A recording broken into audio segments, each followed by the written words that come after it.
Hello. Today I'm going to be working on a really loose sketch of some koi, and I'm going to show you how I loosen up my work. This is something that I still struggle with and still really have to work at, and I know I love the way that loose work looks because I like the movement and there's just so much expression and interest in it and so much creativity. And so I'm going to hopefully help you if that's something that you want in your work. So the first thing I'm going to do, I'll show you I'm using a reference photo from Adobe Stock. I'll show you what it looks like. I usually use Adobe Stock because I have a subscription to them, or Unsplash for reference images. And I'm just first going to start with sketching out essentially the movement of the fish. And you'll notice I'm not doing this. I'm doing my whole arm, like from my shoulder down, is moving because I want to move this tray. A lot of movement in my drawing. And one of the best ways that I have found to loosen up your work is to work quickly. You don't usually want a lot of detail, and if you're working quickly, it's hard to get that detail. So I will practice in my sketchbook a lot of times when I feel like I want to work like that, just to sort of get my hand and my brain in the right place in terms of what I want to do. Another thing, mindset wise, is you really have to, not kind of, you really have to let go of the idea of perfectionism when you're working loosely. Like, instead of creating an expectation that you're going to create a beautiful piece of artwork, you have to create the expectation for yourself ahead of time that you're going to create out of play or fun, because that's the only way I found mentally that I can let go enough to just create and not get too lost in details and perfectionism.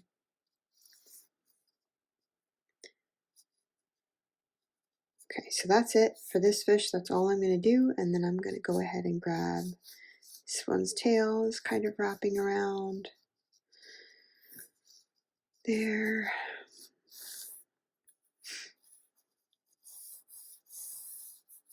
And I'm just really focused on the shape, the overall shape. Not every little detail, just focused on the curve and where his fins are, or her. I guess it could be a girl koi fish. I don't know anything about koi fish, so I don't know how you can tell the difference.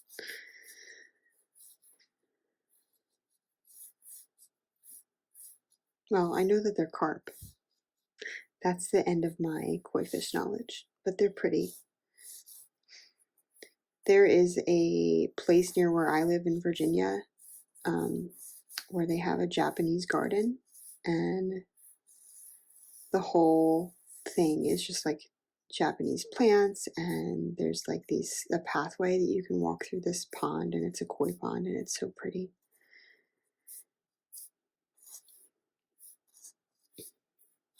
Okay, so you can see even here, I'm like trying to get details in again and trying to perfect that shape, and you just don't want to do that. Just like get the gist of it and then let it go. Okay, and then I'm going to take a kneaded eraser because I don't want dark pencil marks. These are just guides. I'm not going to follow them exactly. They're just a loose guide for me for composition.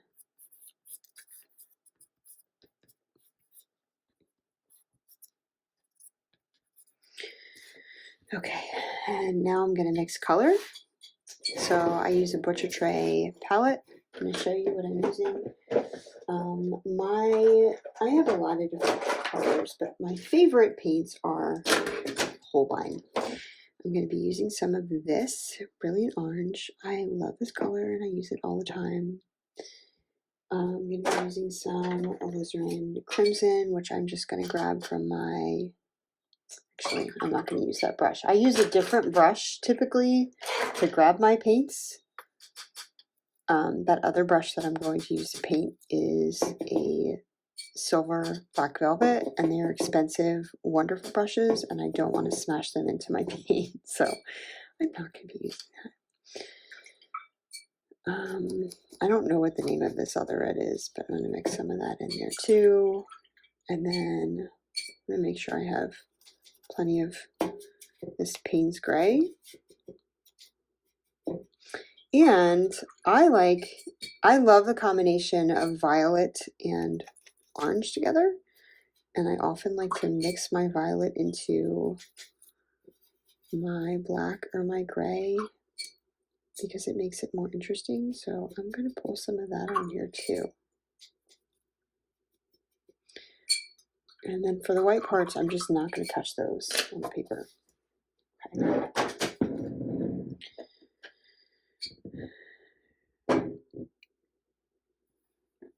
I'm going to try, my water is not super clean, but it's clean enough to show you how often I use the rag to dip my brush, how often I wet my brush and the palette simultaneously. I don't have all of the camera showing everything here, but you can, when I'm in the water, you can hear it. Okay, so this is just a sketch. I am not taking this seriously on purpose. When I take my work too seriously, I cannot work this way. So I'm just going to go with the flow and enjoy the process, and my expectations are not high. I can't tell you how important that mindset is, that playfulness mindset when you're working like this. I really need to. I'm going to get some clean water. I will be right back.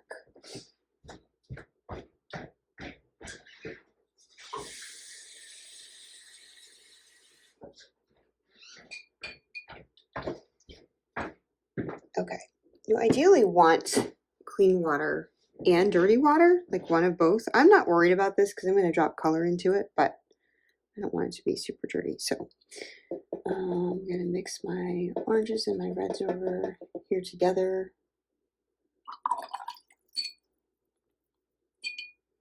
I'm actually going to also pull a, I'll show you which color. I use this color quite a bit to mute my paint down a little bit so it's not quite so saturated. Typically, if you want to mute a color down, I should have said soften, not mute. If you want to mute a color, use the opposite of that color on the color wheel. So if you have a blue and you want to mute the blue down, you would typically use orange to mute that down. But I like to soften, not mute my colors so they aren't quite so bright. It's just my preference. So I'm going to go ahead and soften this real quick. Just mixing paint.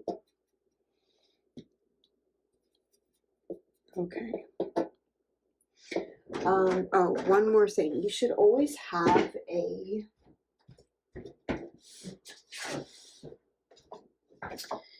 sheet of paper that's just a scrap sheet of paper to test the consistency of your paint on. So see how this is more opaque and this is really thin? I want the thinner paint. I don't want super opaque paint personally because I'm going to create texture. I like texture in mine. So I'll be using this to test the texture of my water and paint consistency and also the color. Okay, so when you wet the paper first and then add wet paint, it creates this stuff. This effect is called a wet and wet technique. And it creates those softer lines.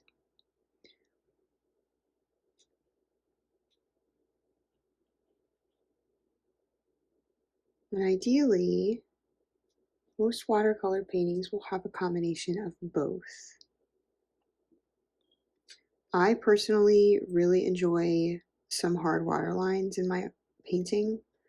And I'll show you what I mean by that if you don't know what that means.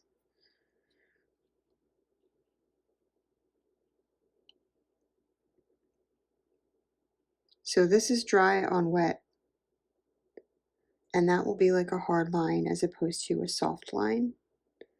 And I enjoy those. Sometimes I'll even go back in another layer and add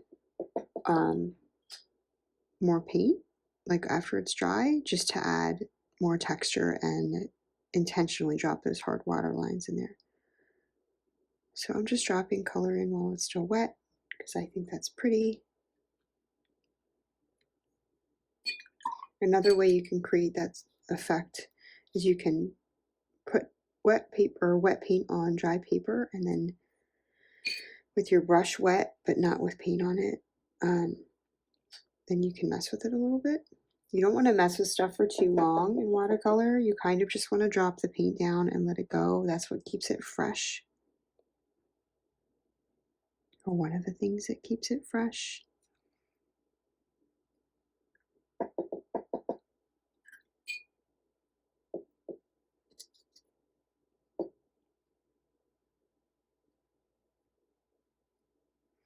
There's a fin right here. So my cat's about to jump up on my desk. Trying to avoid that while I'm on camera.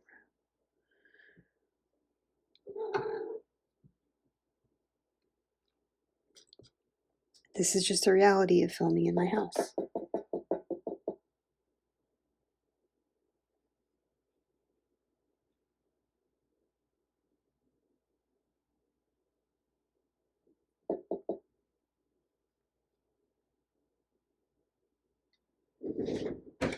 Oops, sorry. Back to the camera.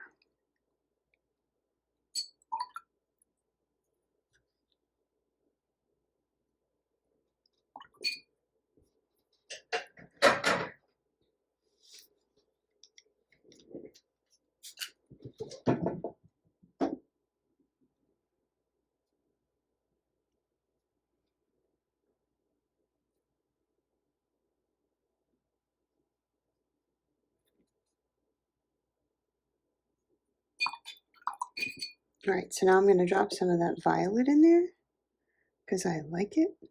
I think it looks cool.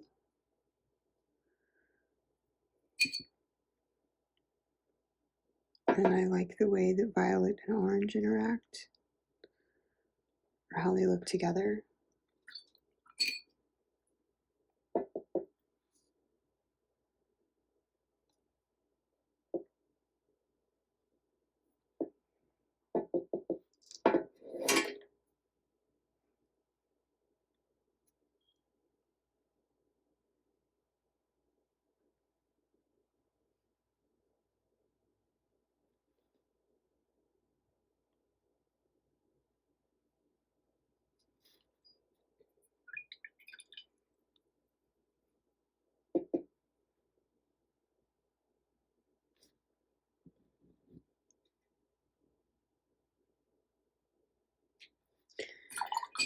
I'm going to get, I'm mixing up, I'll show you what the consistency is of my paint.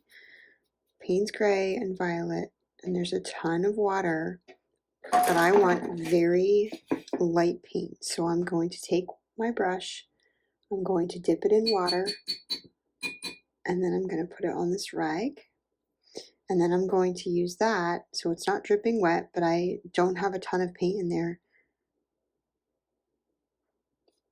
to create some structure to his fin here.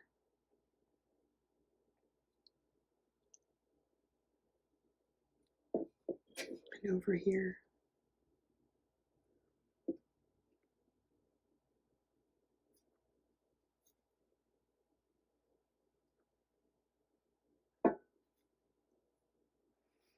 And then I'm just going to suggest some scales.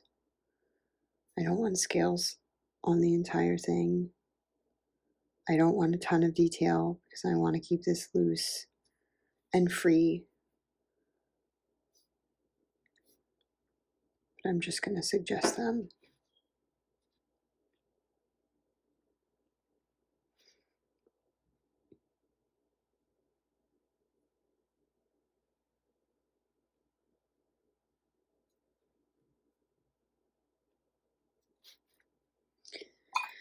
Okay, now this is not totally dry, so I'm not going to go back in and do his eye yet on purpose. I'm going to go and work on the other fish because I don't want his eye to bleed into the rest of the paint there.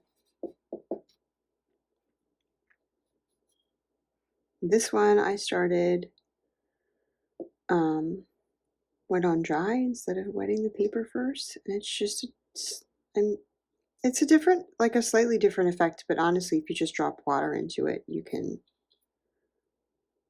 control it. See, sometimes I'll just wet my brush.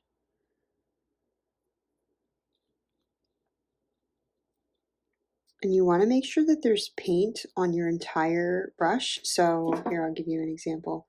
You don't want to do this, which is like the tip of your brush. You want to saturate your brush like this because that will give you even paint. And then I typically will dip mine in water and then dab it on this rag again, so it's not, I don't want like a ton of opaque paint on mine, and so that's how I control that.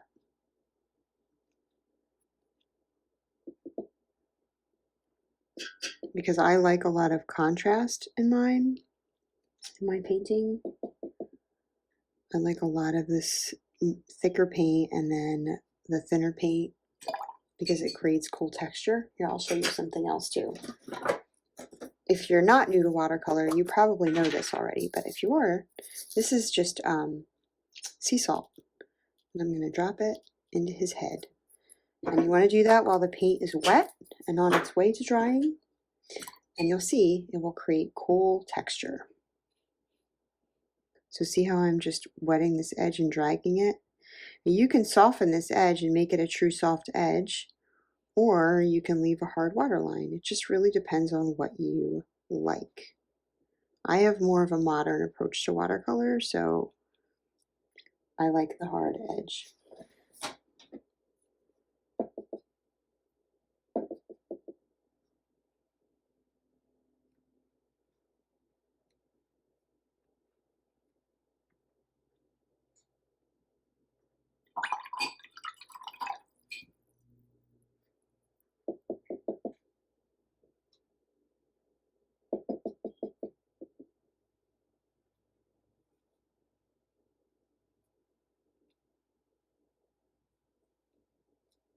You can see that I put that violet in there to make that black more interesting.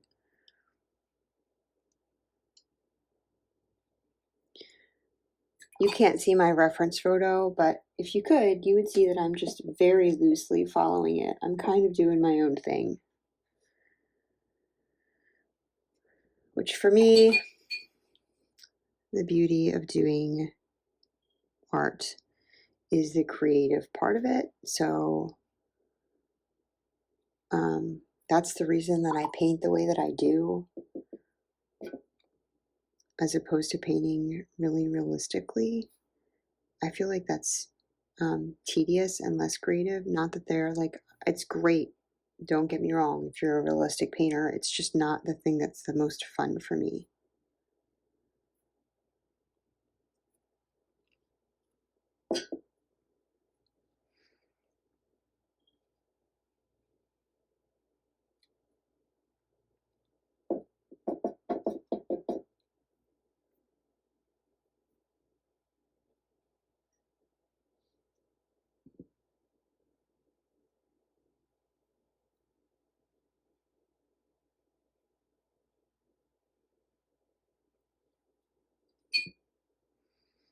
This is another way you can create texture. So if you have drying paint and then you drop water into it, that will create texture also. If you're new to watercolor, that is called a bloom. It's got a fin there, so I'm going to leave some white space.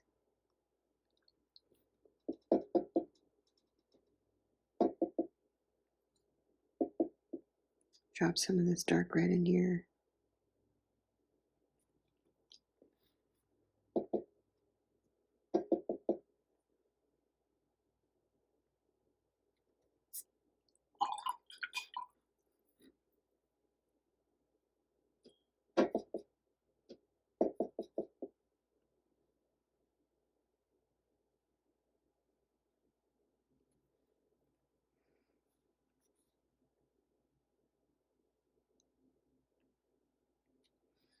And then I'm going to do the same thing I did before to get these light colors.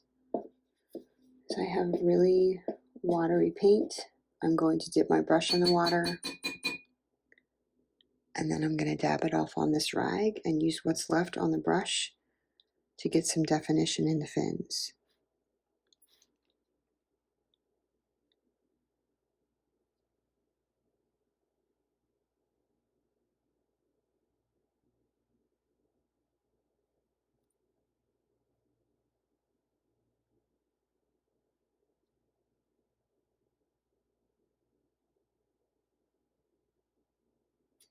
Their fins are pretty much white, so and then I'm going to create definition in this fin here, which is like a vertical fin with some of these lines. I do the same thing over here.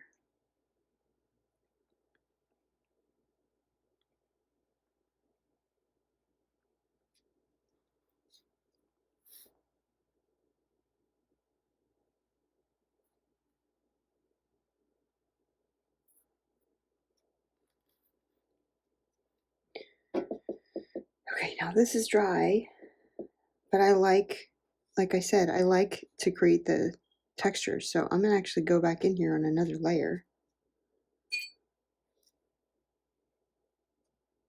and add some stuff. I'm just gonna let it dry like that.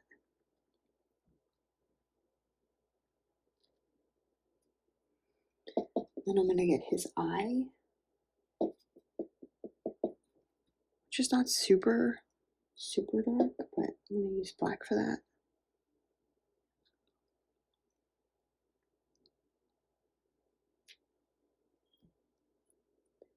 He's got a little bit of a shadow on the top of his eye right here because it's round. So I'm just going to suggest that. And then I'm going to do it over here. I'm going to suggest the shadow.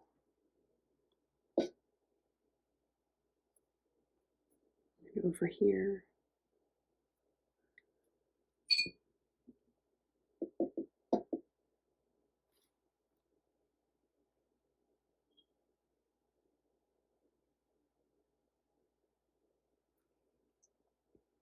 Another thing too is that if you want to work loose, it's better to use a bigger brush because you'll be less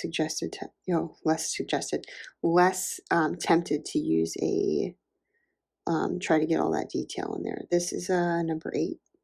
I probably could have used even a bigger brush, but this is like one of my favorite brushes. So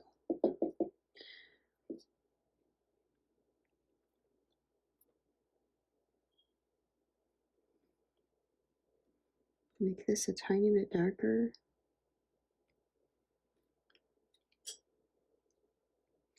And then I have to get his eye over here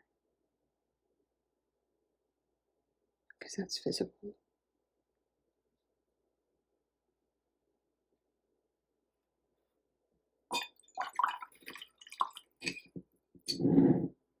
Okay. Last thing I'm going to do, it's still drying, so if you put salt so you can see this texture, the reason that's happening is because the salt repels the water and it creates that interesting texture. I personally love it, but you don't ever want to remove it unless the painting is totally dry. I recommend letting it sit overnight before you remove the salt, or at least for like half a day, because if it's not totally dry, it will ruin your painting. All right, so I'm just going to add some splatter marks, and then I'm going to call it a day.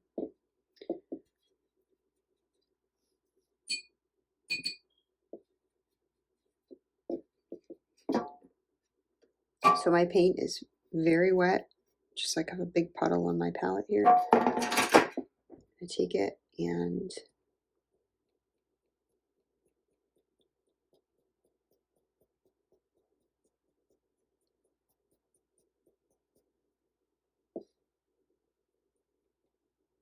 if you didn't want to get them on your fish, if this is something you're painting, you could also cover them up and just splatter kind of around that area.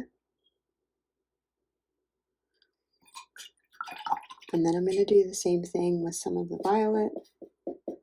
think that will look nice. Just a touch.